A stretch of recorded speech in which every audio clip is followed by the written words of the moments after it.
Hello, human formanites, and welcome back. Back again with another workout. So, you know what that means? We have 3 exercises to do in a 15-minute grouping.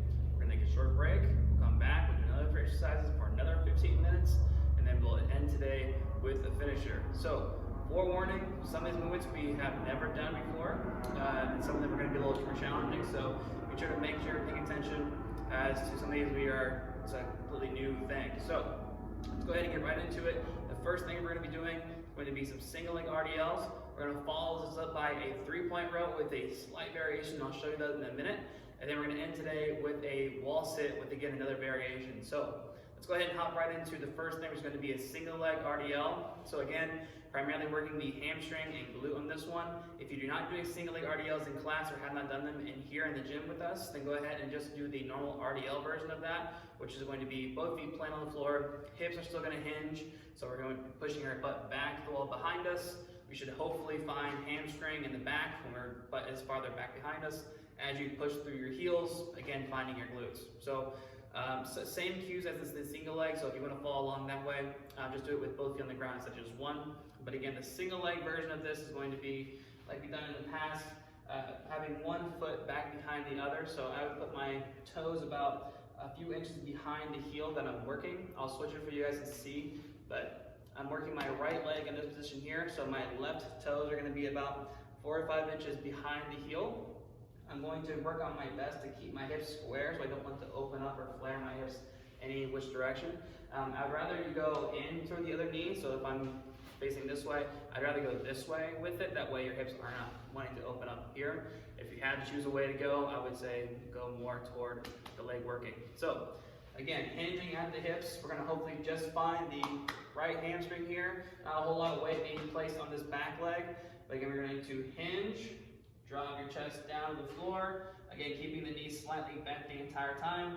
I'm going to hopefully, back here, get some tension, get some stretch going on back here. I'm going to push through this heel, drive through, find, squeeze my glute, and then I'm going right back into it. Remember, your hips control the motion, so if your hips stop moving, then your chest can't go any farther. Once these stop going, this can't lower anymore, okay? Again, if you want to add weight to this, you're more than welcome to do that. Just hold the opposite hand. So if I had a weight here, I'd hold my left hand if I'm working my right leg. So same kind of deal. We're not reaching for the floor, so don't make sure you're not doing anything like this. We don't be reaching for the toes or anything like that. So make sure this lat stays engaged and on while you're holding that weight. As far as rep ranges goes, let's shoot for about 8 to 10 a side. So that means if you're doing a double RDL, let's shoot for maybe 15 of those. Okay. Again, single leg, 8 to 10 each leg. So moving on from there, we're going to go right ahead into a 3-point row, and then I will show you the next variation for that one as well. So 3-point rows. So again, you can use anything in your house as far as a coffee table, a chair, anything like that. They'll give you some height. You can try to make it about the same as in the gym.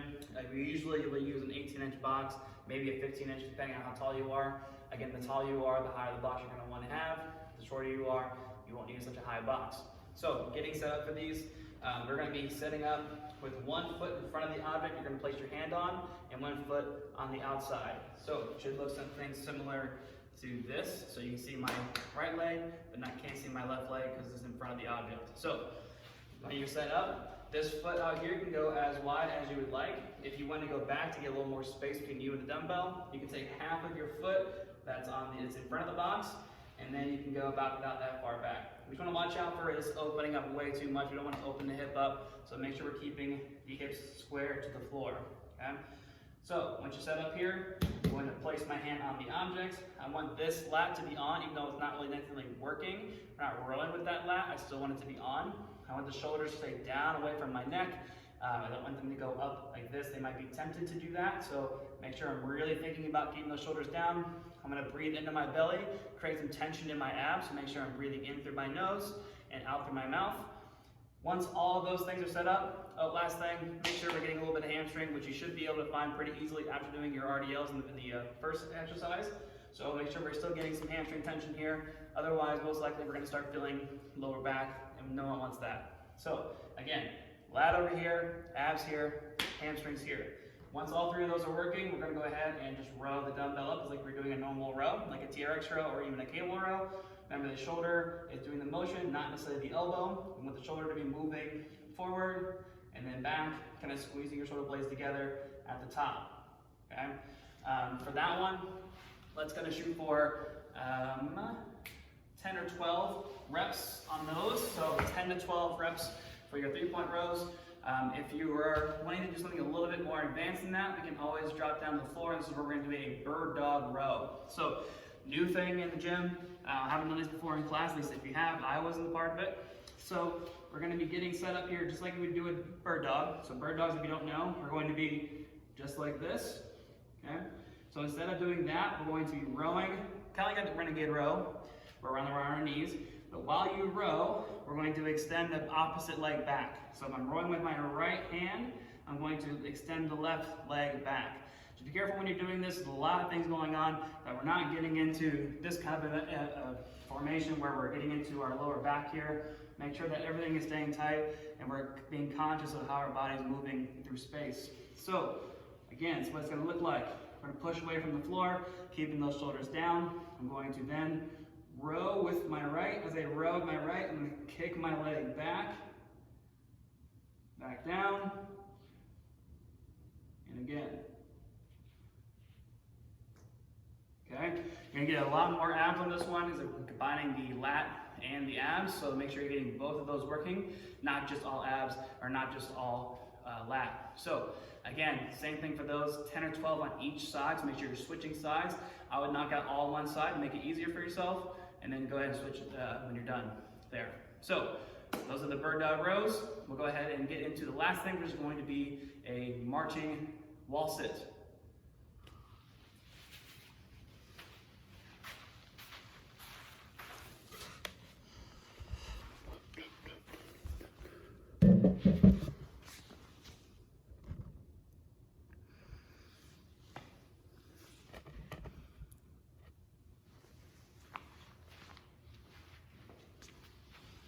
All right, here we are in the wall sit. So just how I am here, you're gonna get as low as you possibly can without getting any kind of pain. If your knees start to not feel great, you can always sit up a little bit here. That might give yourself a little bit of relief from the knees. And if you can't get out of your knees at all in this one, think about your feet. If you're putting pressure into your toes or your heels, if you are pushing pressure into your toes, try to switch that and put it into your heels. If you still can't get out of the knee issues, then we'll go ahead and just switch it out for a squat pattern. So you kind of got up a squat or anything like that would be good. But if you can feel okay in the wall sit, we'll go ahead and get, like I said, as low as possible from here. Again, like I said before, putting pressure into your heels, not your toes. And then again, we're going to be hanging out here for about 30 to 60 seconds. If you wanted to add in a march for this one, you certainly can do that. What I mean by that is we're going to just pick one leg up, back down, other leg up, back down, switch now, other leg comes up, and back down. If you're doing the marching version of this, we're going to go ahead and hit 12 to 15 aside. That's quite a lot. I didn't come up with that number. You can ask somebody else about that, but that's the number they gave me. So 12 to 15 aside there, or you can hold for about 30 to 60 seconds if you're choosing not to do the leg lift. So that's your first three things. Good luck with those, and we'll see you in the next section. All right, back here at the B section. Our three things we're going to do for the B section is going to be a suitcase carry. We're then going to go to the floor and get into a plank, and then we're going to finish things out on the floor again with a floor press. So let's talk about the suitcase carry as I'm standing here. So again, with the suitcase carry, we're going to be holding the weight in just one side hand. So I'm only holding my right hand now. It does not mean that my left is going to be completely useless. I still want to find lat on my right side as much as I can on my left side. So both should be kind of tight and working. I'm going to be breathing into my belly the entire time, so make sure I'm breathing in through my nose, out through my mouth. My shoulders, I want to keep them from rounding forward, so make sure you're going back just a little bit. We don't need to be super extended, but just enough where you can kind of feel some upper shoulder blades working. Again, we don't want to be slightly running forward. Depending on how much weight you have in your hand, you could be leaning to one side or the other. So just be conscious of where your body is at in space. Make sure you're not doing one or the other. Do your best to try to keep yourself as if you're walking normally down the street, okay? So getting set up for these, like I said, both lats are tight. I'm grabbing the kettlebell with my thumb over my fingers, so nice solid grip on the bell. I'm going to then take a nice deep breath in. I'm going to walk. Right? I'm going to try to keep it in a straight line as best as I can. If you don't know distance-wise, just try to your best to focus on an object out in space. Walk to that object, come on, turn around, and walk back to where you started from. If you can, try to make it as long as the turf in the gym, or about as far as it would be from the wood paneling out to the other side mirror. So you just do your best on that one. If it feels too easy, you can always make it longer, or go slower, or you can always do the one foot in front of the other. And that makes it a little bit more challenging. The slower you go, the more challenging that'll get. So make sure you're always challenging yourself on those. From there, let's go ahead and hop on down to the turf. We're gonna get into our planks. Again, if you're just doing planks in class, then I suggest doing that again here. So again, just locking in the lats, make sure you're breathing into your belly, squeezing your glutes. We want to be as tense as possible, hopefully here, so just make sure everything is kind of locked in and nothing seems loose. If you start feeling your lower back, then I suggest you're not, more than likely you're getting into a back down position, so we're getting into that extended position, so you can always work on keep tucking your glutes, finding those abs a little bit. If you have a full-length mirror in your house, I really suggest doing it in front of the full-length mirror.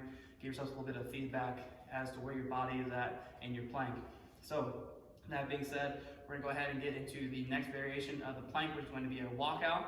So I'm gonna go ahead and get into a standard plank on my hands, and I'll go from there.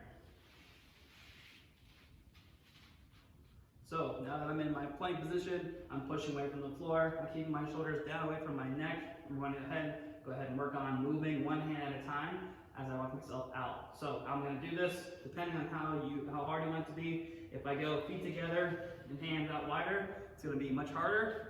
If I go feet out wider, hands closer in, it's going to be a little bit easier. Okay, so how we're going to do this, we're going to take one hand, place out in front, about a hand length in front of you, other hand, and then in front of that one. And then we're going to keep on reaching out until we feel pretty challenged. And then we're going to just work it right back into your normal plank. Okay?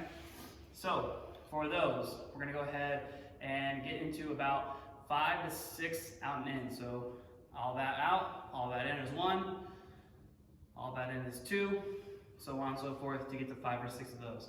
Should be pretty challenging.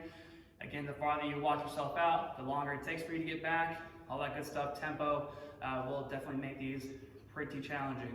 Again, make sure that you are breathing through all of these exercises and we're not just holding your breath or compensating any kind of way. So, last thing we're going to do is a floor press. So right from your plank, you're going to hop onto your back and then grab yourself a dumbbell. You're going to then start on your side as always. So make sure you're grabbing with both hands as you rotate onto your back. From here, I'm going to work on pushing the weight up over my chest. Hopefully do my best to find my pecs here. So as I push through, squeeze, find your pec as best as you can. If you need to, use that hand trick that you push the weight into your opposite hand, create a little bit of tension. Should help you get you that pec to be working. Slowly working it down to the floor. Do your best as you can to get this lat to kind of kick in here a little bit. Again, that kind of just shades your shoulder a little bit. If you start feeling some shoulder pain here, a couple things that could be happening if you get to shoulder is shoulders coming up into your neck when you're pressing up or when you're coming back down. So make sure that we are really thinking about where the shoulder is at in space. And again, if you can't find this lat, sometimes the shoulder will work as you come down because we're not loading into your lat. So just do your best you can to do that. Once both sides are done, again, we're going to be rolling down with both hands, not just letting ourselves collapse the weight this way. So for those, we're going to shoot for about 8 to 10 on each side. So make sure you're switching after one, and then we'll go to the other side there. So those are your 3 exercises for the last section there. Good luck with those, and I'll see everybody in the finisher. All right, everybody, we are here for the finisher. This one's going to be a little bit different. It's kind of playing on the Tabata squat kind of theme here. This one's going to involve a song, and that song is called Flower by the artist Moby, M-O-B-Y. And that song, basically just has 2 lines in it, which is bring Sally up and bring Sally down, which means every time he says bring Sally down, you will squat down into a squat position. Every time he says bring Sally up, you will then stand up until he says bring Sally down again. I'm not gonna lie to you, there's a lot more bringing Sally down than there is bringing Sally up, so it's definitely gonna be a quad killer. So Might not need a ton of weight for this one if just body weight will do. I am sweating, I don't know if you can tell, I just got done doing it, which I'll show you how I did it here shortly. But this one's gonna be a little bit of fun, so good luck with it, everybody, and I hope everyone enjoys Bring Sally Down and Up.